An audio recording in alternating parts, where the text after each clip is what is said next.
नमस्कार, KTV news में आपका स्वागत है। मैं हूं स्तुति और आइए एक नजर डालते हैं शहर की प्रमुख सुर्खियों पर। चैत्र नवरात्र के प्रथम दिन मान्यता अनुसार भक्तों ने मां मुख निर्मालिका गौरी व माता शैलपुत्री के दरबार में लगाई हाजिरी।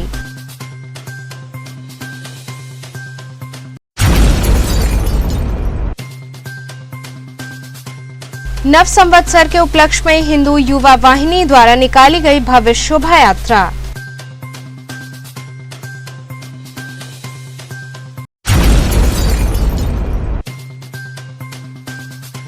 बाल विद्यालय माध्यमिक स्कूल प्रहलाद घाट के वार्षिक परीक्षा फल वितरण समारोह का हुआ आयोजन।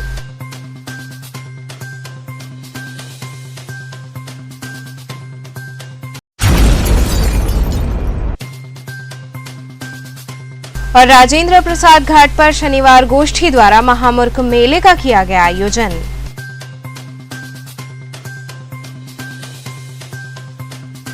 और अब खबरें विस्तार से। चैत्र नवरात्र के प्रथम दिन मान्यता अनुसार भक्तों ने मां मुख निर्मालिका गौरी व माता शैलपुत्री के दरबार में हाजिरी लगाई। देवी आराधना के विशेष पर्व चैत्र नवरात्र का शुभारंभ शनिवार से हो गया। इस अवसर पर बाबा भोले की नगरी काशी देवी आराधना में लीन रही। भोर से ही शहर के देवी मंदिरों में भक्तों का तांता लगा रहा। इसके साथ ही घरों में कलश स्थापना के साथ ही विशेष पूजन अर्चन किया गया। इसी कड़ी में चैत्र नवरात्र में 9 देवी दर्शन के क्रम में देवी के गौरी स्वरूप के दर्शन पूजन का विशेष विधान है। वही प्रथम दिन मां मुख निर्मालिका गौरी के दर्शन पूजन की मान्यता है। काशी में देवी मुख निर्मालिका गौरी का मंदिर गंगा तट के करीब गाय घाट के हनुमान मंदिर में स्थित है। पहले दिन दर्शन पूजन करने आने वालों से मंदिर पटा रहा। इस दौरान श्रद्धालुओं ने मां को प्रिय गुड़हल का माला, नारियल, फूल, चुनरी, फल फूल, मिष्ठान इत्यादि अर्पित कर पूजन अर्चन किया और मां से सुख समृद्धि की कामना की। इस अवसर पर मंदिर परिक्षेत्र में माला, फूल इत्यादि की दुकानें सजी रहीं। वासंतिक नवरात्र में पहले दिन मुख निर्मालिका गौरी का दर्शन का प्रावधान है। इस दिन गौरी दर्शन का ही होता है और प्रथम गौरी है ये, गंगा के किनारे है ये और ये सौभाग्य की गौरी है, सौभाग्य देती है। तो गुरु जी, इनके दर्शन पूजन से किस तरह के फल मिलते हैं? विशेषकर मतलब जो कुंवारी लड़कियाँ हैं उनको मतलब अपना सौभाग्य मिलता है और जिनको पुत्र नहीं होता, पुत्रियाँ नहीं होती है, वो उसकी कामना करती हैं, उनकी सफलता होती है। इसी कड़ी में मां दुर्गा के स्वरूप के दर्शन में प्रथम दिन मां शैलपुत्री देवी के दर्शन की मान्यता है। माता शैलपुत्री का मंदिर अलईपुरा क्षेत्र में स्थित है, जहां भोर से ही श्रद्धालुओं के पहुंचने का क्रम प्रारंभ हो गया। इस अवसर पर मां की भव्य झांकी सजाई गई। इस दौरान कतारबद्ध श्रद्धालुओं ने नारियल, चुनरी आदि प्रसाद अर्पित कर मां का दर्शन पूजन किया। इस अवसर पर पूरे मंदिर परिक्षेत्र में मेले जैसा माहौल रहा, जहां नारियल, चुनरी इत्यादि प्रसाद की दुकानें सजी रहीं। इसके साथ ही आने वाले श्रद्धालुओं को किसी भी प्रकार की कोई असुविधा न हो, इसके लिए भारी संख्या में पुलिस फोर्स तैनात रहा। छोटे लाल जी, आज प्रथम दिन किस माता का दर्शन पूजन चल रहा है? आज वासंतिक नवरात्र है, इसमें 9 देवी माता का दर्शन होता है। क्योंकि काशी में गौरी की मान्यता है, इसलिए आज प्रथम दिन मुख मालिका गौरी का दर्शन और 9वें दिन महालक्ष्मी गौरी का दर्शन होता है। क्योंकि ये शैलपुत्री माता का नाम इसलिए पड़ा है कि हिमालय पुत्री होने के कारण इनका नाम शैलपुत्री पड़ा और यही आदिशक्ति जगदम्बा है जिन्होंने सारी सृष्टि की रचना किया है। और माता नहीं हो सकती है, माता हमेशा अपने भक्तों की रक्षा करती है। कोरोना काल में जो भक्त नहीं दर्शन कर पाए थे, आज उसका सैलाब उमड़ पड़ा है और माता के दरबार में अच्छी खासी भक्त इकट्ठा हो गए। किस तरह के फल की प्राप्ति होती है आज के माता के दर्शन मात्र से सुख समृद्धि की प्राप्ति होती है, पापों का नाश होता है, रोगों का क्षय होता है। और माता से मैं प्रार्थना करता हूँ कि पूरे विश्व में सुख शांति प्राप्त हो। यूक्रेन रूस की जो युद्ध चल रही है उसमें धन जन की हानि हो रही है। ये तत्काल माता की ये प्रार्थना है कि इसको रोक दें और सभी को सद्बुद्धि दें, सभी लोग सुख शांति पूर्वक रहें। साथ ही मैं प्रार्थना करता हूँ, निवेदन करता हूँ जनता से कि माता का दर्शन प्रतिदिन होता है। 12 से 3 पट बंद रहता है, रात को 9 बजे से आरती होती है और सभी भक्त जो है आकर इसका लाभ उठाएं। मैं माता से बहुत प्यार करता हूँ।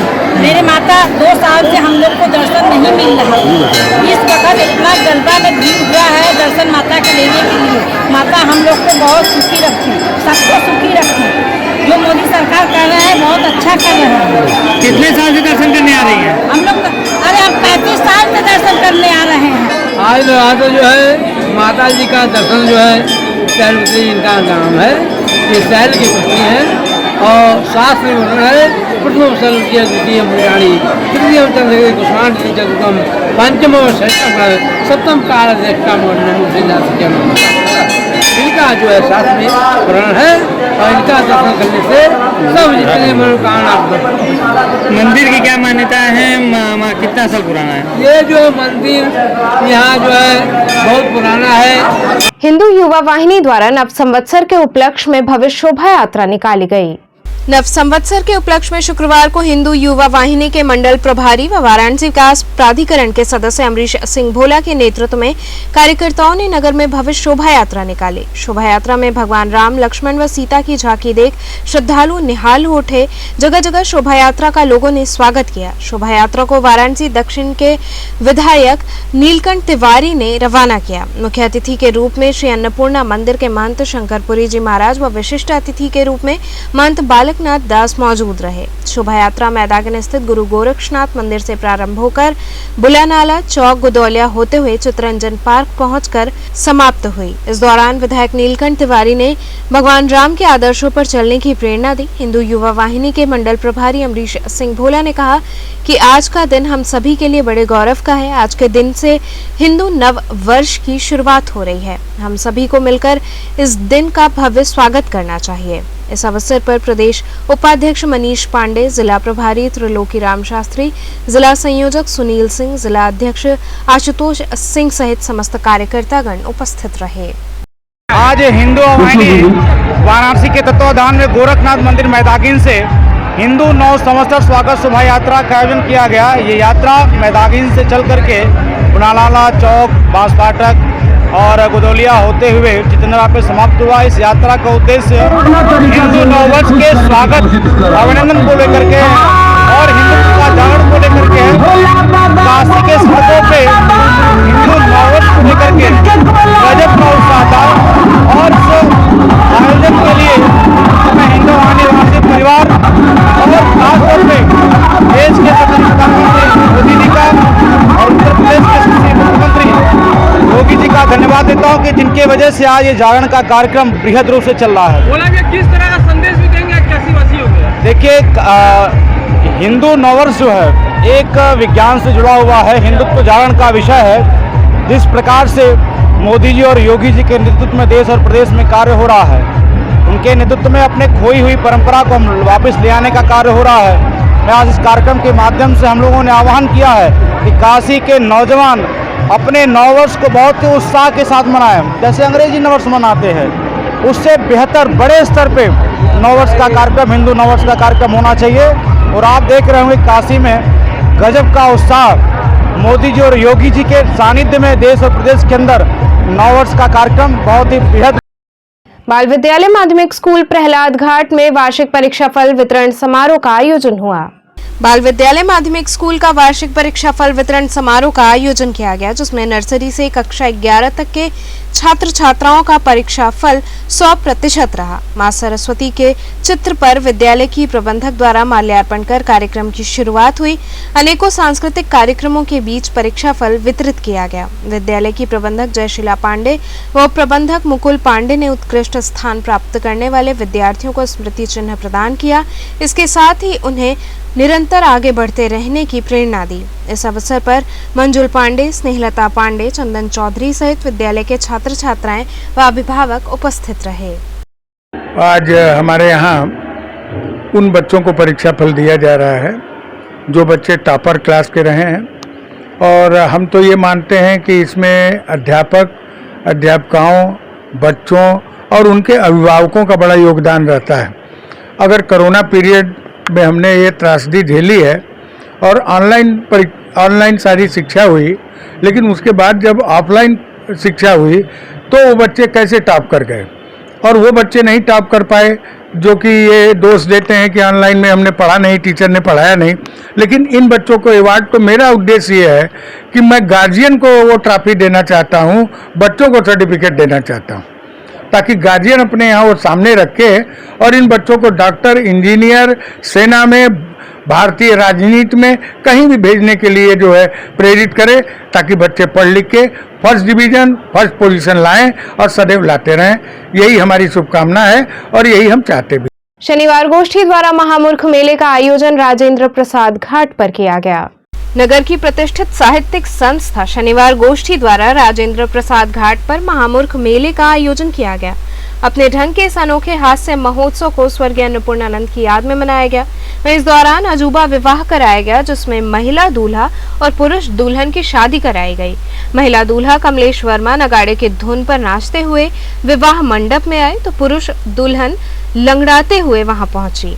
ऊटपटांग मंत्र पढ़ते हुए रमेश दत्त पांडे ने विवाह की रस्म पूरी कराई।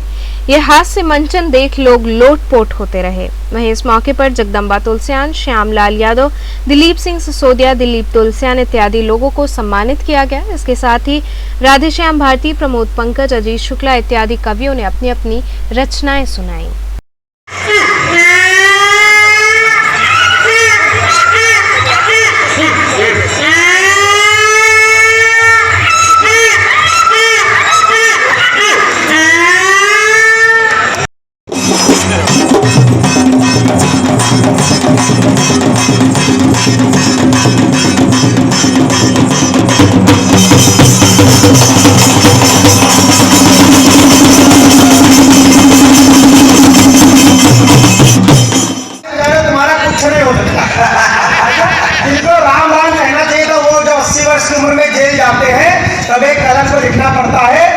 झरे फूल फिर से महकने लगे हैं, कि झरे फूल फिर से महकने लगे हैं, अंगार सोए दहकने लगे हैं, नई जींस आई है दादी पहन के, बुढ़ापे में बाबा बहकने लगे।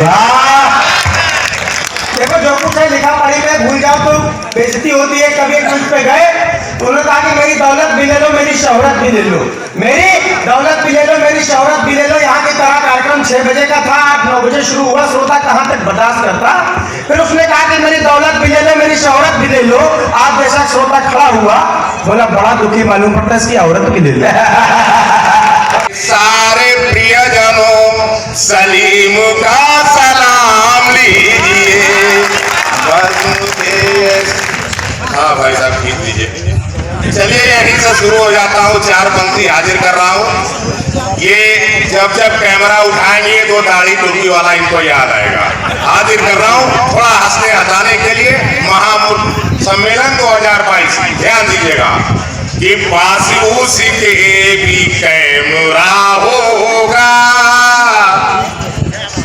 सीन कुछ खास ले रहा होगा, पास उसके भी कैमरा होगा, सीन कुछ खास ले रहा होगा। ये यहाँ खींच रहे हैं फोटो, घर कोई और खींच।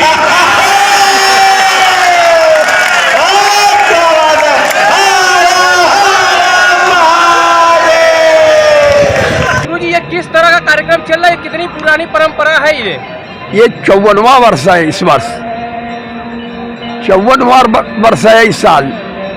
जब से राजेंद्र घाट बना तब से यहाँ ये आयोजन आया। इसके पहले बजड़े से प्रारंभ हुआ और भद्दू बल के छत पर चौक थाने में नागरिक नाटक मंडली से होते हुए फिर जब ये घाट बन गया तब यहाँ आ गया। इससे किस तरह का संदेश देंगे गुरुजी कार्यक्रम के माध्यम से? ऐसा है, संदेश ये है कि हम लोग इसलिए महामूर्ख मेला करते, पहले मूर्ख सम्मेलन था। जब भीड़ ज्यादा होने लगी तब इसका नाम महामूर्ख मेला हो गया। और 2 साल से थोड़ा कोरोना है, कोरोना की वजह से थोड़ी भीड़ पहले जैसी नहीं आई, लेकिन भीड़ तो इतनी ज्यादा हो जाती थी, आप तो इससे अवगत हैं। और हम लोग सबसे पहले इसका कॉन्सेप्ट बनाया गया कि विवाह, जब विवाह होता है फिर सारी मूर्खताएं शुरू होती हैं। क्यों कि पहले विवाह होगा, उसके बाद बच्चा होगा, बच्चा होने के बाद डॉक्टर के पास जाएंगे, डॉक्टर के पास पैदा होगा और उसके बाद तब उसको पालने की व्यवस्था करेंगे, फिर उसको स्कूल ले जाने की व्यवस्था करेंगे, फिर एक मकान रहने की व्यवस्था, यानी सारी मूर्खता आपको तभी प्रारंभ होती है जब आपका विवाह हो जाता है। रही बात के लोग कहते हैं कि मूर्ख दिवस क्यों, तो हर आदमी मूर्ख है। जैसे आप डॉक्टर नहीं है तो आप मूर्ख हैं, आप केवल फोटोग्राफर हैं और संवाददाता हैं, बाकी सब चीजों में मूर्ख है आप। तो कहने का मतलब हर आदमी किसी न किसी रूप में मूर्ख जरूर है। तो ये कंसेप्ट लेकर के आज इतना दिन से ये महामूर्ख मेला हमारे बड़े भाई धर्मशील चतुर्वेदी, चकाचक बनारसी और मैं 3 आदमियों ने मिल करके इसे प्रारंभ किया था। और इसके पहले हमारे बुजुर्ग भैया जी बनारसी और भी कभी जो इससे जुड़े हुए थे वो लोग 1 अप्रैल पत्रिका निकालते थे, लेकिन महामूर्ख सम्मेलन नहीं करते थे। हम लोगों ने इसे माने इसका मेले का रूप या इसका महामूर्ख सम्मेलन का काशी के जो परंपरा के अनुसार पुरानी चीज के धरोहरों को ये चला रहे हैं, बहुत अच्छी चीज है ये। हम लोग देखें, हम लोग हर वर्ष आते हैं इसको देखने और सुनने के लिए, बहुत अच्छा लगा। हम चाहते हैं कि इसके और भी प्रचार आगे बढ़े ताकि इसे जो काशी की परंपरा बनी है ये लोग चला रहे हैं, इसके लिए बहुत धन्यवाद है काशी के लोगों को, ऐसे लोग को। तो महामूर्ख सम्मेलन देख के आपको किस तरह की अनुभूति होती है? कितना सुंदर ये दृश्य होता है? ये बहुत सुंदर लगा और हम तो चाहेंगे सरकार से कि ऐसे कवियों को और भी बढ़ावा दे ताकि और भी काशी के और भारत के में ऐसे कवि और जागरूक हो ताकि इसको बनाए रखें। इंटरनेशनल हिंदू स्कूल में वार्षिक परीक्षा फल वितरण समारोह का आयोजन हुआ। इंटरनेशनल हिंदू स्कूल में परीक्षा फल वितरण समारोह का आयोजन किया गया। इस अवसर पर विद्यालय के छात्र छात्राओं ने बेहतरीन प्रदर्शन कर उच्च अंकों से सफलता हासिल की। विद्यालय के शिक्षक गणों ने छात्र छात्राओं को परीक्षा फल वितरित किया। इसके साथ ही उच्च अंक प्राप्त करने वाले विद्यार्थियों को सम्मानित किया गया। विद्यालय परिवार ने सभी बच्चों को आगे बढ़ने की प्रेरणा दी। इस कार्यक्रम में विद्यालय के समस्त शिक्षकगण, छात्र छात्राएं व अभिभावकगण शामिल रहे।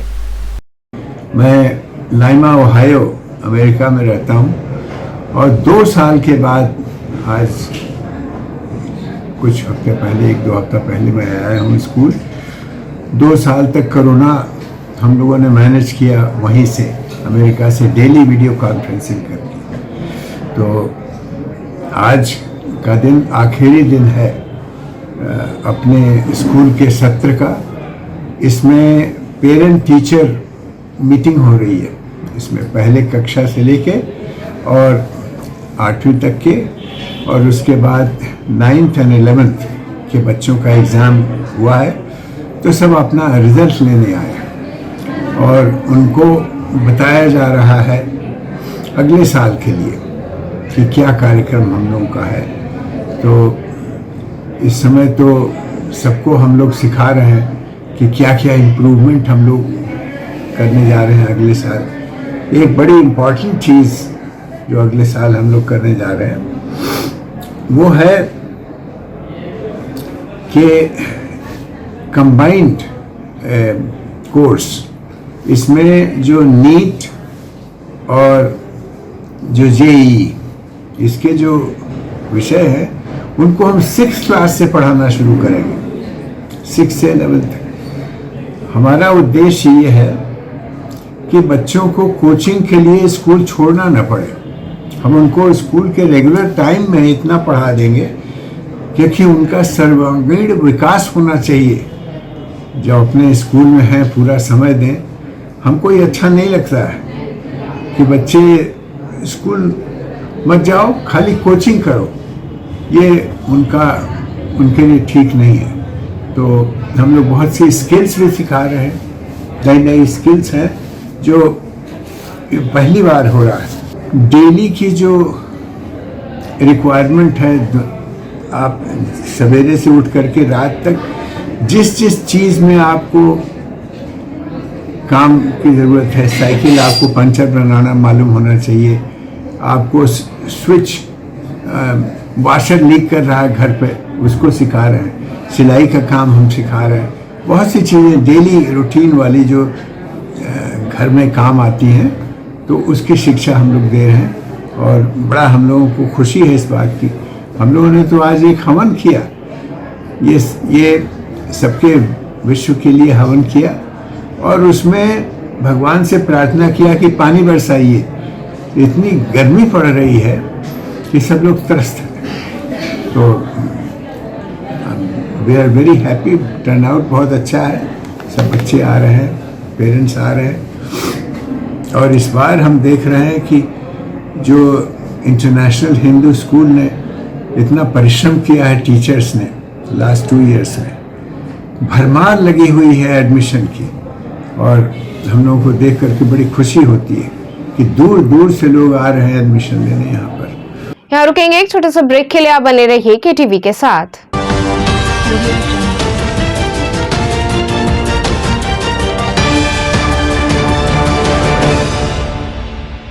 खबरों से जुड़े रहने के लिए हमारे चैनल KTV वाराणसी को सब्सक्राइब करें और लेटेस्ट अपडेट्स के लिए बेल आइकन को प्रेस करें।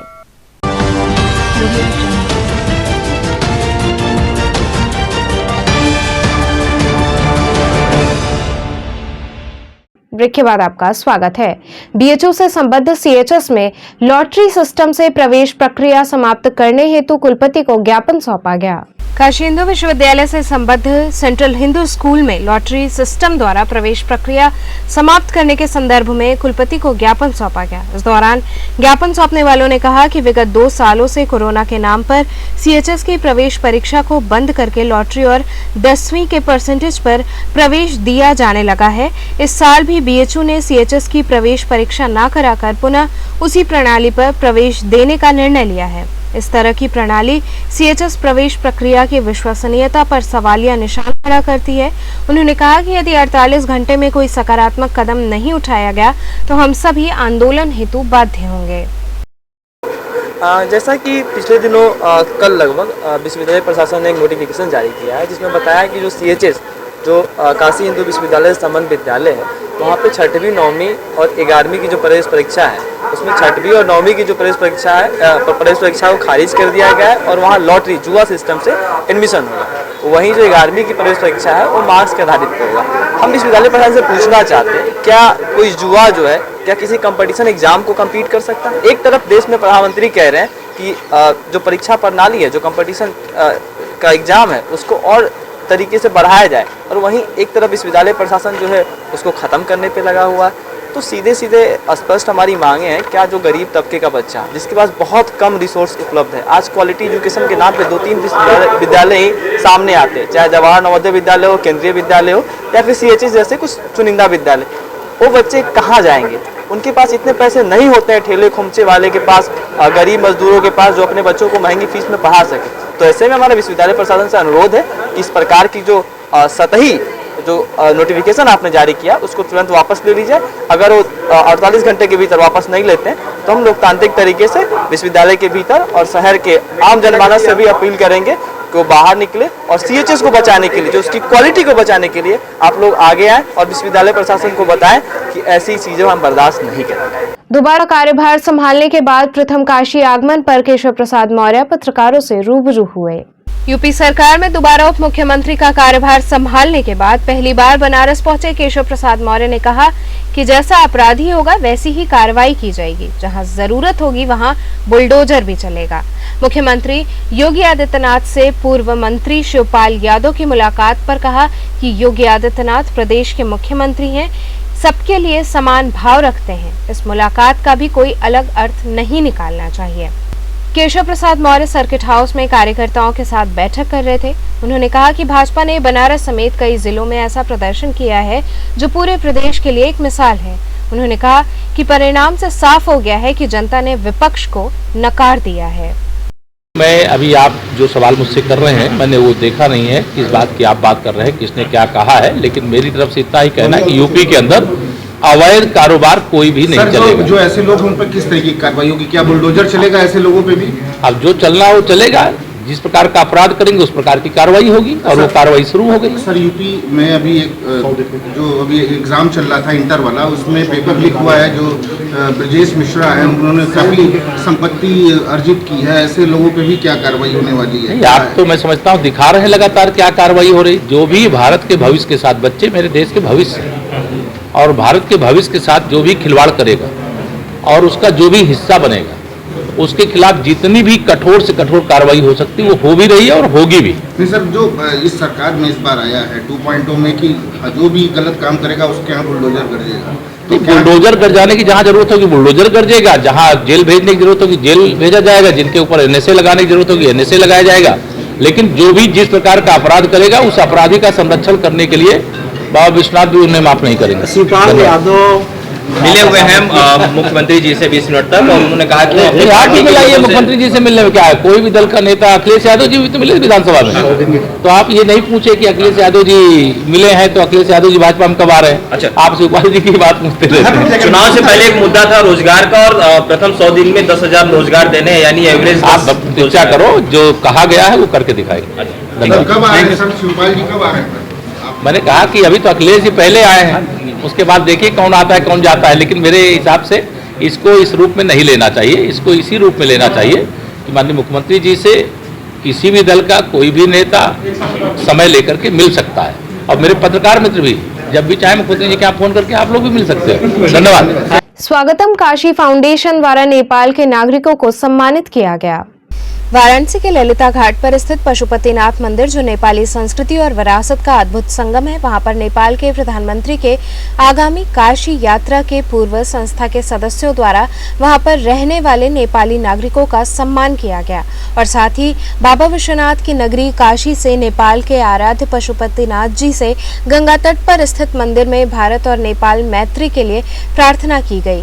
हर हर महादेव, जय काशी विश्वनाथ, जय पशुपतिनाथ के गगनभेदी नारों से मंदिर गूंज उठा। साथ ही संस्था के संयोजक अभिषेक शर्मा ने सभी काशी वासियों से अपील किया कि जो काशी अतिथि देव की भावना के साथ पूरे विश्व में प्रसिद्ध है, इसी भाव के साथ काशी के सभी नागरिक नेपाल के प्रधानमंत्री का जोरदार स्वागत करें। इस कार्यक्रम में प्रमुख रूप से वीरेश नारायण गुप्ता, कन्हैया लाल सेठ, अमित श्रीवास्तव इत्यादि लोग शामिल रहे।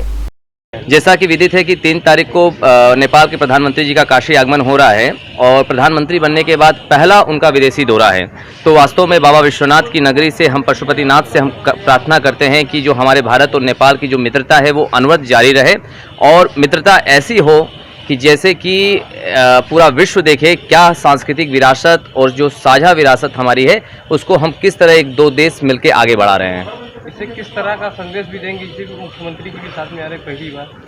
माननीय मुख्यमंत्री जी उनकी अगवानी करने आ रहे हैं और उनके साथ यहाँ पर भी आएंगे, तो इससे बड़ी चीज़ क्या हो सकती है। जो मुख्यमंत्री जी सांस्कृतिक विरासत, सांस्कृतिक धरोहरों को आगे बढ़ाने का कार्य कर रहे हैं और वास्तव में पूरे विश्व के पर्यटकों का आकर्षण का केंद्र होता है पशुपतिनाथ का मंदिर काशी, तो उसी तरह इसकी और ख्याति पूरे विश्व में फैलेगी, हम पूरी उम्मीद। दुर्गाकुंड स्थित धर्मसंघ से भव्य प्रभात फेरी निकाली गई। दुर्गाकुंड स्थित धर्म संघ में नव संवत्सर के अवसर पर हनुमान पूजा प्रभात फेरी समिति द्वारा प्रभात फेरी निकाली गई। ये प्रभात फेरी धर्म संघ से प्रारंभ होकर गुरुधाम कॉलोनी, रविंद्रपुरी, दुर्गा मंदिर, त्रिदेव मंदिर होते हुए संकट मोचन पहुंचकर समाप्त हुई। इस यात्रा का शुभारंभ पद्मश्री शिवानंद जी महाराज ने किया। इस प्रभात फेरी में सैकड़ों की संख्या में महिलाएं व पुरुष हाथों में ध्वजा पताका लिए चल रहे थे। इस दौरान बड़ी संख्या में लोग शामिल रहे। ये कार्यक्रम पिछले 22 सालों से चला रहा है। बीच में कोरोना के कारण 2 साल से मंदिर बंद होने से कार्यक्रम नहीं हो पाया था। इस बार भक्तों में उसका 4 गुना जोश हो गया है। इस बार लोग बहुत जोश है और आज नवरात्र का पहला दिन है, हिंदू नव वर्ष का है। इस कार्यक्रम शुरू आज है और ये हनुमान जयंती तक 16 अप्रैल तक चलेगा।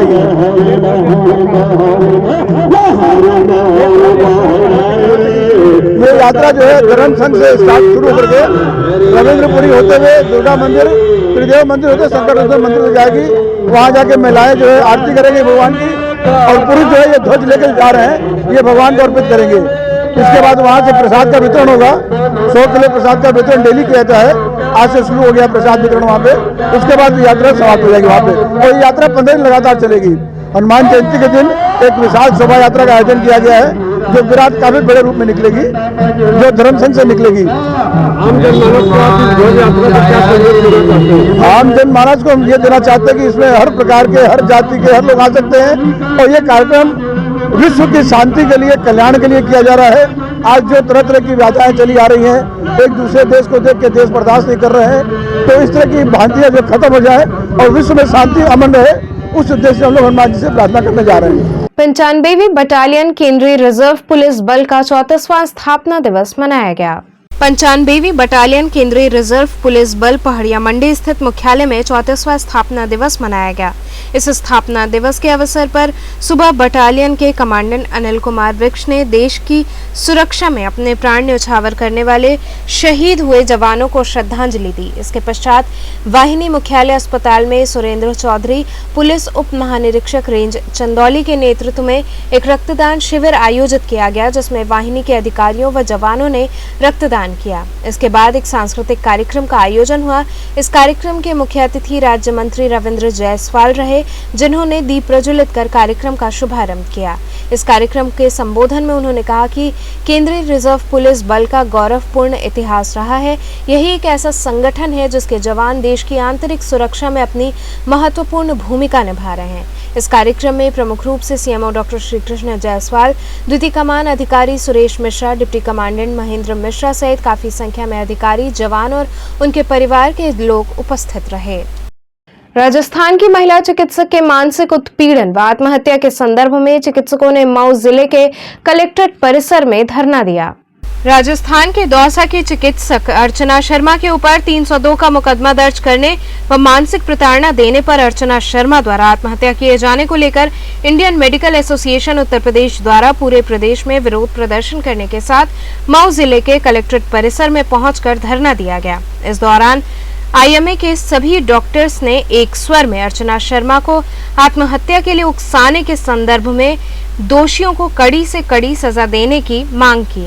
इस दौरान 2 मिनट का मौन रखकर दिवंगत आत्मा को श्रद्धांजलि अर्पित की गई।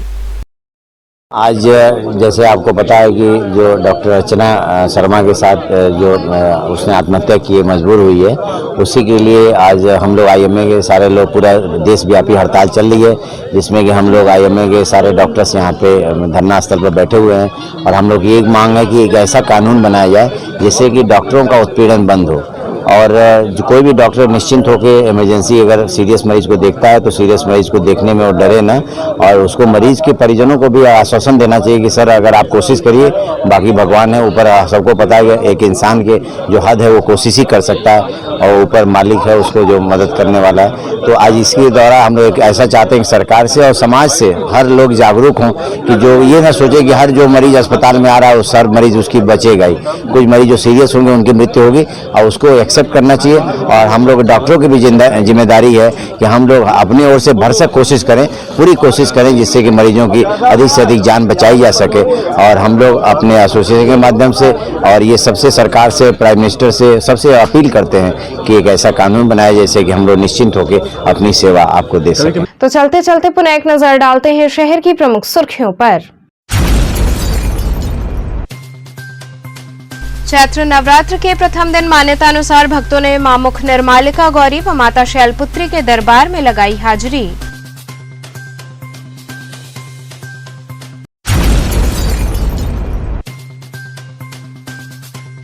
नव संवत्सर के उपलक्ष्य में हिंदू युवा वाहिनी द्वारा निकाली गई भव्य शोभा यात्रा।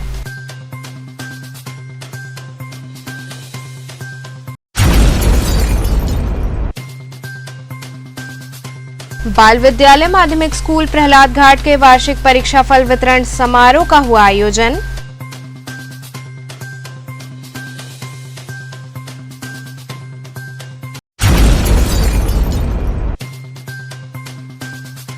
और राजेंद्र प्रसाद घाट पर शनिवार गोष्ठी द्वारा महामूर्ख मेले का किया गया आयोजन।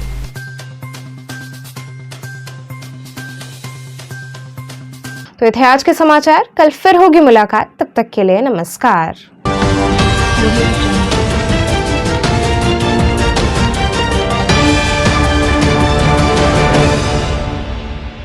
खबरों से जुड़े रहने के लिए हमारे चैनल KTV वाराणसी को सब्सक्राइब करें और लेटेस्ट अपडेट्स के लिए बेल आइकन को प्रेस करें।